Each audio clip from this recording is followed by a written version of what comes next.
नमस्कार दोस्तों, आप सभी को Devanshu success motivation YouTube channel में स्वागत है।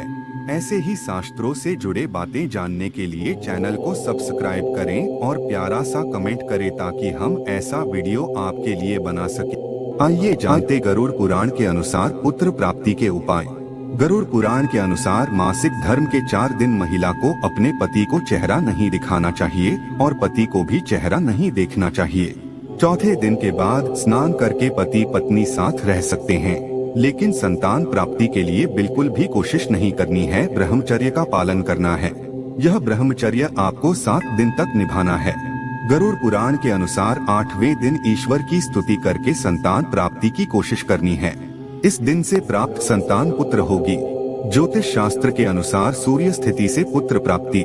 यही बात एक प्राचीन संस्कृत की पुस्तक सर्वोदय में भी वर्णित है। ज्योतिष शास्त्र के अनुसार सूर्य के उत्तरायण रहने की स्थिति में गर्भ ठहरने पर पुत्र की प्राप्ति होती है। नासिका स्वर निश्चित करके पुत्र प्राप्ति। चंद्रावती ऋषि का कथन है कि लड़का लड़की का जन्म गर्भाधान के समय स्त्री पुरुष के दायां बायां श्वास क्रिया, पिंगलातुड़ा नाड़ी, सूर्य स्वर तथा चंद्र स्वर की स्थिति पर निर्भर करता है। पुत्र प्राप्ति के निश्चित दिन सप्ताह में मंगलवार, गुरुवार तथा रविवार पुरुष दिन हैं। अगर इन दिनों गर्भ ठहरता है तो पुत्र प्राप्ति की संभावना बहुत ज्यादा होती है। बुध और शनिवार नपुंसक दिन हैं। आत्म समझदार व्यक्ति को इन दिनों का ध्यान करके ही गर्भाधान करना चाहिए। भगवान अत्रि द्वारा पुत्र प्राप्ति का उपाय।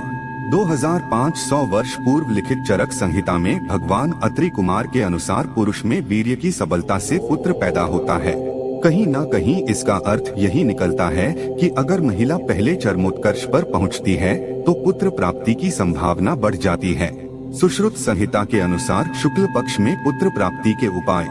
2000 वर्ष पूर्व के प्रसिद्ध चिकित्सक एवं सर्जन सुश्रुत ने अपनी पुस्तक सुश्रुत संहिता में स्पष्ट लिखा है कि मासिक स्राव के बाद 4, 6, 8, 10, 12, 14 एवं 16वीं रात्रि के गर्भाधान से पुत्र जन्म लेता है, लेकिन यह तारीख शुक्ल पक्ष में होनी चाहिए।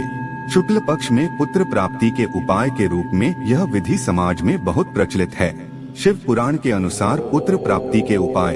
अपनी कुंडली के अनुसार किसी भी शुभ मुहूर्त में, या कुंडली नहीं है तो पंडित के अनुसार किसी भी शुभ मुहूर्त में संतान गोपाल मंत्र के 1.25 लाख जाप शुरू कीजिए। यह जाप आप संकल्प लेकर कीजिए।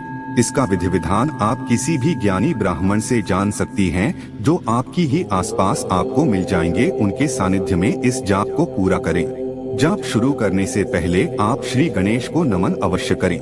साथ ही बालमुकुंद, लड्डू गोपाल जी भगवान की पूजन करें। उनको माखन मिश्री का भोग लगाएं। मंत्र उकली देवकी सूत गोविंदो वासुदेव जगत्ते देही में तन्य कृष्ण त्वामहम शरणंगता क्ली। पुत्र प्राप्ति के लिए घरेलू उपाय। पुत्र प्राप्ति के लिए डेट कैसे निकाले? लड़का पैदा करने का उपाय। पुत्र प्राप्ति के उपाय। पुत्र प्राप्ति के लिए हमें क्या करना चाहिए? बहुत से ऐसे लोग हैं जिनको केवल पुत्री का ही प्राप्ति हो रहा है। उनके घर वंश वृद्धि में बाधा है। उनके घर में संतान का उत्पत्ति नहीं हो रहा है। लोग तरह तरह के उपाय कर चुके हैं, फिर भी पुत्र की प्राप्ति नहीं हो रहा है, जिसके कारण लोग डॉक्टर से या मंत्रोच्चार या जो कुछ भी लोग बताते हैं उसको करते हैं, लेकिन फिर भी उनको निराशा ही हाथ लगती है। संतान प्राप्ति के लिए नियम। संतान प्राप्ति के लिए जो भी माता इच्छुक हैं, उनको कुछ नीचे बताए गए नियम को पालन करने की जरूरत है। जो भी स्त्री पुत्र को जन्म देना चाहती हैं या प्राप्त करना चाहती हैं, उनको विशेष रूप से इस नियम को पालन करना है। जब स्त्री को अशुद्धि अवस्था प्रारंभ होता है, उस दिन से इस नियम को शुरू करना है। मान लीजिए कि किसी स्त्री को अशुद्धि अवस्था आज रात्रि 12 बजे के बाद से लेकर कल के रात्रि 12 बजे के पहले तक के बीच में जब शुरू हो रही है, उसी दिन से अशुद्धि अवस्था को गिनने का प्रारंभ किया जाएगा। जैसे किसी स्त्री को आज अशुद्धि अवस्था शुरू हुआ है तो उस दिन से चौथे दिन, 6वें दिन, 8वें दिन, 10वें दिन, 12वें दिन, 14वें दिन, 16वें दिन, 18 दिन को ही गृहस्थ मर्यादा को स्वीकार करना है। इस दिन के अलावा किसी भी दिन आपको गृहस्थ मर्यादा को स्वीकार नहीं करना है। इस नियम को आप कड़ाई से पालन करेंगे तभी यह 100% काम करेगा। जैसे यदि किसी स्त्री को अशुद्धि अवस्था आज रात्रि 12 बजे के बाद शुरू हुआ तो उसको आज से 4 दिन गिनती करना है। यदि किसी स्त्री को अशुद्धि अवस्था आज रात्रि के 12 बजे के 1 मिनट पहले, 2 मिनट पहले, 5 मिनट पहले भी शुरू हुआ तो उसको कल से ही 4 दिन गिनती करना है। चौथे दिन स्त्री के साथ गृहस्थ मर्यादा को स्वीकार करने से या गृहस्थ मर्यादा को स्वीकार करने से जो पुत्र का प्राप्ति होगा वह पुत्र रोगी तथा जीवन में दुख को ही प्राप्त करेगा। छठवें दिन गृहस्थ मर्यादा को स्वीकार करने से जो पूर्व जन्म लेगा वह पुत्र रोगी होगा, कुकर्मी होगा तथा उसको जीवन भर परेशानी ही परेशानी का सामना करना पड़ेगा। आठवें दिन गृहस्थ मर्यादा को स्वीकार करने से जो पुत्र जन्म लेगा, जो संतान उत्पन्न होगा वह संतान अच्छे स्वभाव वाला, अच्छे विचार तथा एक सजीवन उच्च विचार वाला संतान होगा। 10वें दिन गृहस्थ मर्यादा को स्वीकार करने पर जो पुत्र या संतान होगा वह पुत्र पढ़ाई में तथा उसके जीवन में दुख का सामना नहीं करना पड़ेगा तथा उसके जीवन में धन या लक्ष्मी का कमी नहीं होगा। 12वें दिन गृहस्थ मर्यादा को स्वीकार करने से जो पुत्र या संतान जन्म लेगा वह पुत्र राजा के समान राजस्वी, तेजस्वी, ओजस्वी, देश के शासन प्रशासन को चलाने वाला एक बहुत ही विद्वान पुत्र संतान होगा। 14वें दिन गृहस्थ मर्यादा को स्वीकार करने से जो पुत्र होगा वह पुत्र ऋषि, महर्षि, धर्मात्मा, पुण्यात्मा, भगवान का सबसे प्रिय भक्त के समान होगा। उसको अपने जीवन में किसी भी चीज की कमी नहीं होगा तथा उस संतान का नाम पूरे दुनिया में लोग एक अच्छे आदर्श के रूप में जानेंगे।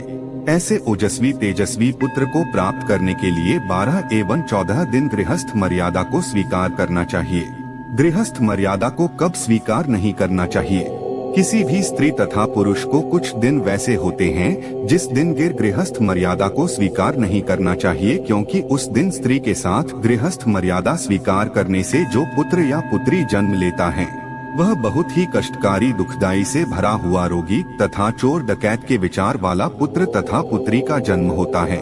अशुद्धि अवस्था जिस दिन शुरू होता है उस दिन से लेकर चौथे दिन, 5वें दिन, 6वें दिन, 7वें दिन, 13वें दिन स्त्री के साथ गृहस्थ मर्यादा स्वीकार करने से जो पुत्र या पुत्री जन्म लेता है वह अच्छे विचार, अच्छे व्यक्तित्व तथा निरोगी पुत्र या पुत्री नहीं होता है। इसलिए इस दिन को छोड़कर बाकी जो दिन बतलाया गया है उस दिन स्त्री के साथ संबंध बनाने से, गृहस्थ मर्यादा को स्वीकार करने से जो पुत्र या पुत्री जन्म लेता है वह तेजस्वी, ओजस्वी होता है।